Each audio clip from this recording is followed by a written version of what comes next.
नमस्कार, मैं हूं मनन भारद्वाज और लर्निंग विद मनन में आप सभी का स्वागत करता हूं। आज जो मैं विषय लेके आया हूं ये आपके लिए बहुत महत्वपूर्ण हो सकता है। ये विषय है आप कैसे अपनी जो पढ़ाई है उसमें इंटरेस्ट पैदा कर सकते हैं। Create your interest in in study, after all it's your responsibility, because ये आपकी जिम्मेदारी है कि आप अपनी स्टडी में कैसे इंटरेस्ट पैदा करें। टीचर्स करते हैं, ये तो बहुत स्वाभाविक सी बात है, वो अच्छा पढ़ाने का प्रयास करते हैं, लेकिन आप अच्छा पढ़ें कैसे और आप क्यों पढ़ें। सवाल इस बात का है कि आप क्यों पढ़ें। सबसे पहले इस बात को मान लीजिए कि there is no shortcut of study.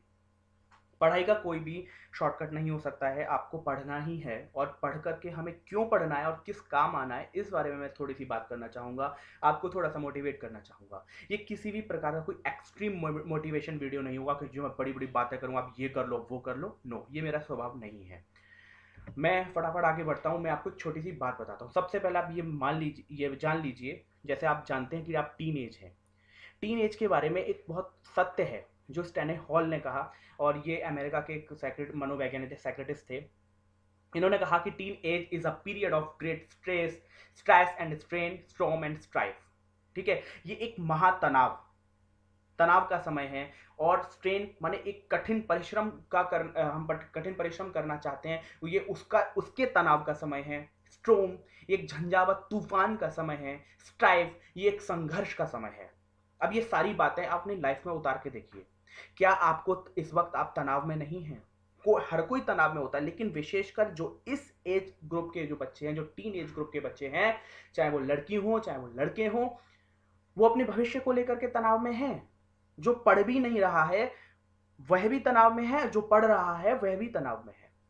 और तनाव अलग अलग तरह का है, कैसे हमें करना है, क्या होगा, हमें क्या करना है, और जोश है, हम कुछ भी करना चाहते हैं। और संघर्ष, आप अपनी परिस्थितियों से संघर्ष करें। इवन हम अपनी हमारे बॉडी में जो चेंजेस होते हैं हम उससे संघर्ष करते हैं। आप देखते हैं कि लगातार हमारे मस्तिष्क में अचानक ही एक अजीब अजीब से विचार आने लगे जब से हम थोड़े से बड़े क्या होने लगे हैं। आप बहुत अलग तरह की मैच्योरिटी की तरफ जा रहे हैं। अभी देखते हैं कि 2 महीने पहले, 2 साल पहले हमारी कोई और सोच थी, उस नजरिए पे वो नजरिया हमारा चेंज हो गया। तो एक्सेप्ट योर थिंग, ये जो चीज है, ये जो परिवर्तन है, इसको स्वीकार करिए। ये टीन एज है, ये कोई गलत चीज नहीं है। अब इसको आपको राइट डायरेक्शन में लेके जाना है।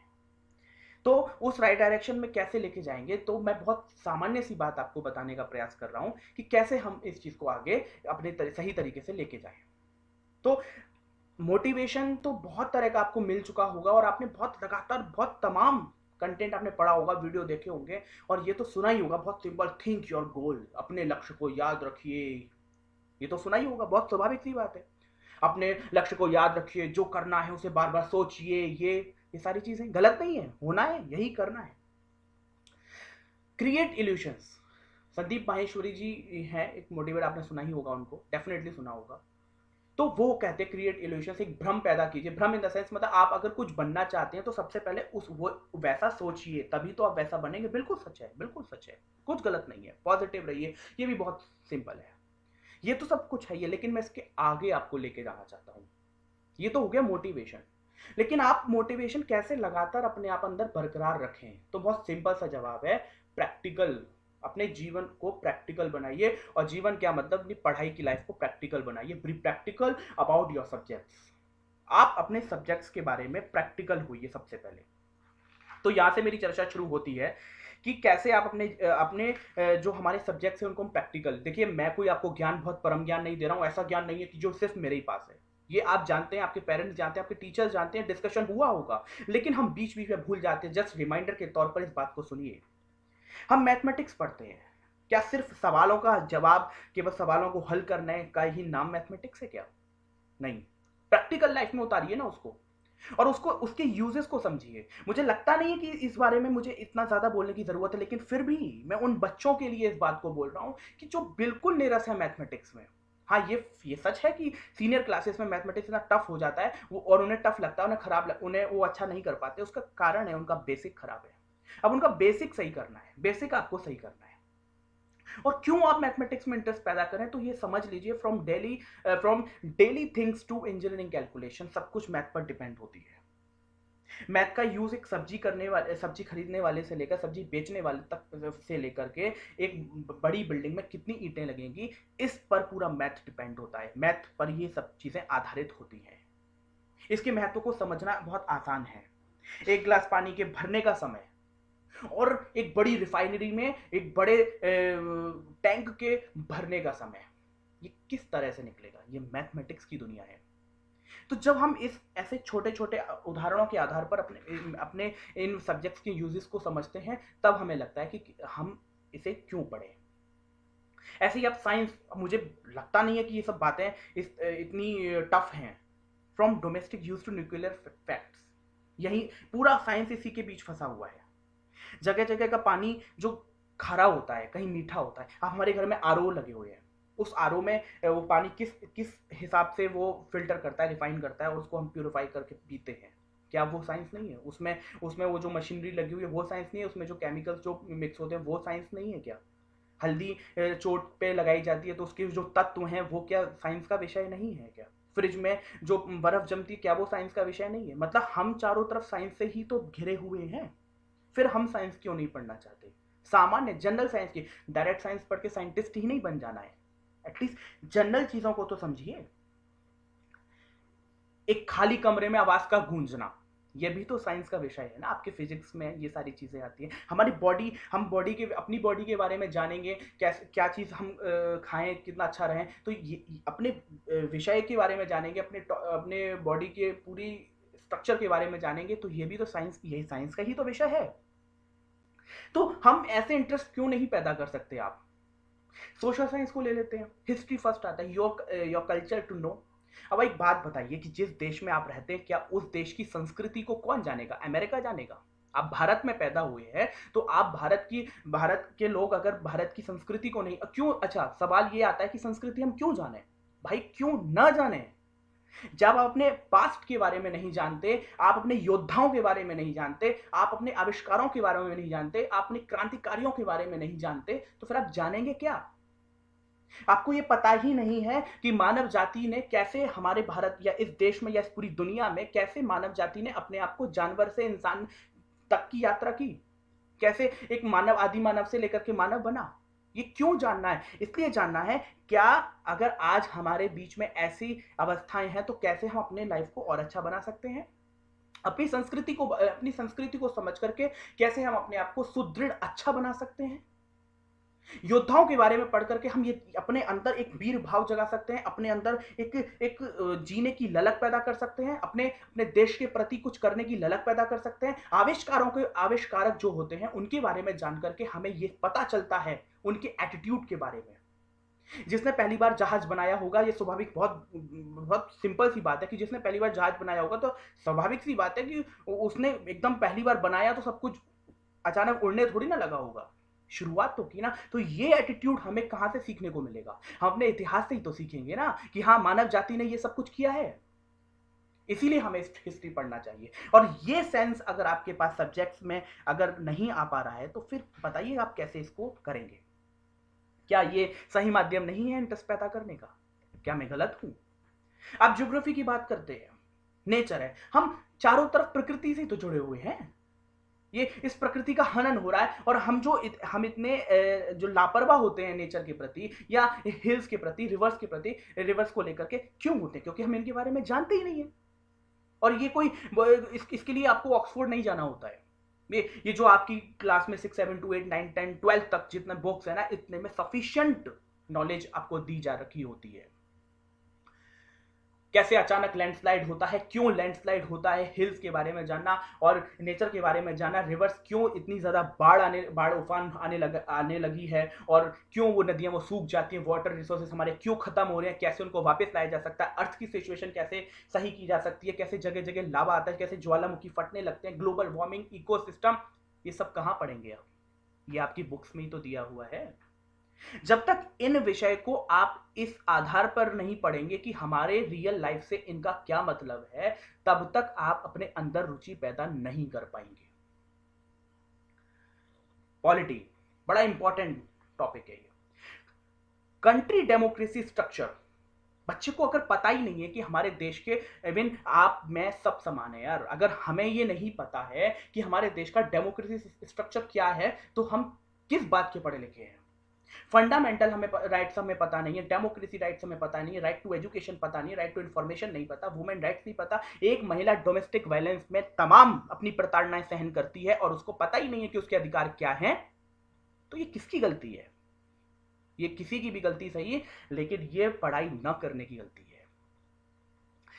एक बच्चा जब किसी सिचुएशन में फंस जाता है, किसी गलत सिचुएशन में फंस जाता है, वहां से वो निकलने के बाद जब अपने अधिकारों के बारे में जब जागरूक रहता है, तो वो उस परिस्थिति से और भी अच्छे तरीके से बाहर निकल सकता है। और ये क्यों है? ये सब एजुकेशन में ही क्यों है? क्योंकि यही वास्तविकता में शिक्षा है। शिक्षा ये नहीं है कि ग्रेजुएशन और बीटेक और ये सब करने के बाद जाकर के जस्ट जॉब में पकड़ जाना। वो भी है ऑब्वियसली भाई, अर्थमेटिकल हमें मेटलिस्टिक भी होना है, हमें अपनी लाइफ सेटल भी करनी है, ये भी है। लेकिन नॉलेज, रियल नॉलेज क्या है? एक वास्तविक अपनी रिस्पॉन्सिबिलिटीज को समझना। लास्ट पॉइंट मैंने यहाँ लिखा हुआ है, सिटीजन रिस्पॉन्सिबिलिटीज। अभी कुछ महीने पहले आपने देखा दंगे हुए, बहुत सारी दलीलें दी गई, देश का ये हो रहा है, देश वो हो रहा है, जो भी हो रहा है बहुत गलत हुआ। क्या पब्लिक प्लेसेस पे जो नुकसान हुआ वो इस देश के नागरिकों के टैक्स का पैसा नहीं था? उसको बचाने की सुरक्षा, जो देने की सुरक्षा थी, तो क्या वो सिर्फ पुलिस या डिफेंस सेक्शन की है? वो इंसानों की नहीं है? वो नागरिकों की नहीं है? लोगों के अपने कर्तव्य नहीं है, अपनी रिस्पॉन्सिबिलिटीज नहीं है? लोगों को पता ही नहीं है, क्योंकि पढ़ने के समय उन्होंने पढ़ा ही नहीं। कैसे एक एक एक नॉर्मल सा नेता या एक बड़ा लीडर ब्लाइंड उस पर ट्रस्ट करते हैं लोग और उसकी बात में सुर मिलाते हैं? क्यों होता है? Lack of education. इकोनॉमिक्स एक बहुत इंपॉर्टेंट टॉपिक है, सब्जेक्ट है, जिसे लोग बहुत हल्के में लेते, कहते हैं बहुत बेकार है, नीरस है।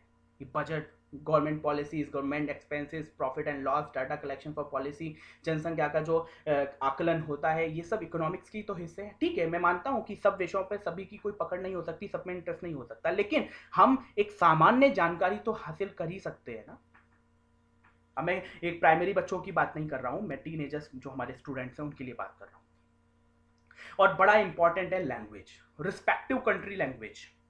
आप जिस किसी देश में रहते हैं, आप भारत में रहते हैं, पाकिस्तान में रहते हैं, अमेरिका में रहते हैं, नेपाल में रहते हैं, जिस देश में रहते हैं, जिस देश में जो देश की ऑफिशियल लैंग्वेज है, उसे तो सीखेंगे ना भाई। क्या है लैंग्वेज? कम्युनिकेशन स्किल है। अगर जितना बेटर आपका कम्युनिकेशन स्किल होगा, उतना ही आपकी एक्सप्रेशन स्किल होगी। जितनी अच्छी लैंग्वेज स्किल होगी, उतना ही आपका एक्सप्रेशन स्किल अच्छा होगा। फॉर एवरीथिंग, हर जगह प्रयोग में आने वाली चीज है लैंग्वेज। आप हिंदी पढ़े चाहे इंग्लिश पढ़े, बिना पढ़े कुछ नहीं होगा, कोई शॉर्टकट नहीं है। आप ये सोच रहे हो कि हम ऐप्स में सब कुछ कर लेंगे, हम कंप्यूटर में ये कर लेंगे, वो कर लेंगे, लेकिन जब तक आप वास्तविकता में नहीं पढ़ेंगे, तब तक कुछ नहीं होगा। आप इंपॉर्टेंस समझिए सब्जेक्ट्स की। मैं विषयों के महत्व को समझाने का प्रयास कर रहा हूं, उसके माध्यम से आपको अंदर रुचि पैदा करने का प्रयास कर रहा हूं। आशा कर रहा हूं कि आपको चीजें क्लियर हो रही होंगी। वोकेशनल सब्जेक्ट के बारे में मुझे ज्यादा बोलना नहीं है। वोकेशनल मतलब जो हम सब्जेक्ट ऑप्शनल लेते हैं, अकाउंट्स, बिजनेस स्टडी, ये सब जानते ही हैं। अकाउंट्स में ऑडिटिंग, मॉनिटरिंग होती है, business study, accounting, finance, management, economics etcetera. अब जिस बच्चे ने खुद ही ये सारे विषय लिए होंगे तो उसके अंदर इंटरेस्ट होगा, तभी तो लिए होंगे। मैं बात करूंगा इंफॉर्मेशन टेक्नोलॉजी की। अगर आज जुलाई महीने 2020 में अगर मुझे ये सवाल का जवाब देना पड़े या फिर ये बात करनी पड़े इंफॉर्मेशन टेक्नोलॉजी क्यों पढ़े, तो मुझे नहीं लगता कि इससे बड़ा कोई हास्यास्पद सवाल होगा। मतलब आप 21वीं सदी में हैं और आप वहां कह रहे हैं कि इंफॉर्मेशन टेक्नोलॉजी पढ़ें। अरे ये तो पढ़ना ही है। ये आईटी का जमाना, ये डिजिटल वर्ल्ड है, ये टेक्नोलॉजी पावर है कि आज मैं अपनी बात आप तक पहुंचा पा रहा हूं। और आप जो ये सोचते हैं कि अरे हमने इस वाले वीडियो से इतना आधा देख लिया, ये कर लिया, वो, अरे भैया प्रॉपर डेप्थ नॉलेज लीजिए। आधा अधूरा ज्ञान कहीं काम नहीं आता। ये दुनिया ई दुनिया हो जाएगी, और ई दुनिया ही तो हो गई है ना। ये वर्ड मैंने खुद बना दिया है, ऐसा कोई वर्ड शब्द है नहीं। हम ई दुनिया में ही तो कनेक्ट होते जा रहे हैं ना। तो जब तक आप डेप्थ नॉलेज में नहीं जाएंगे, जब तक पूरी पुख्ता जानकारी नहीं रखेंगे किसी भी विषय की, तो समस्याएं बनेंगी। और इंटरेस्ट होता है तभी अच्छे तरीके से आप किसी भी कार्य को अच्छा कर पाते हैं। अब बहुत सारे लोगों के मन में ये आ रहा होगा कि हम क्यों पढ़ें। तो मैं तो भैया आपको मानता हूं कि you are the future of humankind and humanity, country, society. आप समझ लीजिए मानव जीवन के एक तरीके से फ्यूचर है, भविष्य है, देश के भविष्य हैं, ये तो सब जानते हैं। समाज के भविष्य आप हैं। आपको गुड पर्सन बनना है, एक अच्छा इंसान बनना है, एक एडमिनिस्ट्रेटर बनना है, पॉलिसी मेकर बनना है। आप ही में से तो ना बनेंगे एडमिनिस्ट्रेटर, कोई अलग से थोड़े ना दूसरे ग्रह से आएंगे। आप ही तो बड़े हो रहे हो ना लगातार, हर महीने, हर साल, हर घंटे, हर पल। आप ही एडमिनिस्ट्रेटर बनेंगे, पॉलिसी मेकर बनेंगे, देश को चलाने वाले मिनिस्टर बनेंगे, एंटरप्रेन्योर बनेंगे, टीचर बनेंगे, लॉयर बनेंगे, जज बनेंगे, डॉक्टर बनेंगे, इंजीनियर बनेंगे। सब कुछ आप बनेंगे। इवन कोई बच्चा ऐसा नहीं होगा जो कुछ ना बने। तो उससे पहले अच्छे इंसान बनिए, अच्छे जानकार बनिए, क्योंकि after all a good student, a good knowledgeable person, एक अच्छा विद्यार्थी ही एक अच्छा जानकार बनता है। और अंततोगत्वा बस मैं ये कहना चाहता हूं आपसे कि जो हम सब लोग वास्तविकता में अलग हैं, सबकी बुद्धि अलग अलग है, ये बिल्कुल निश्चित है। सब एक सारे एक साथ विषय नहीं पढ़ सकते, लेकिन सामान्य ज्ञान, जनरल नॉलेज, जनरल नॉलेज का मतलब वो जी के वैसा ही नहीं, ये सब जितना भी मैंने बताया, ये एक तरीके की सब सारी चीजें जनरल ही है। सामान्य ज्ञान आपको, हर विषय की जानकारी आपको होनी चाहिए। 10th+2 तक अच्छा जानकार आपको होना चाहिए। ये सारे विषयों की पूरी जानकारी आप तक, आपकी आपके सब्जेक्ट में आपको हासिल होनी चाहिए। बस छोटा सा संदेश है।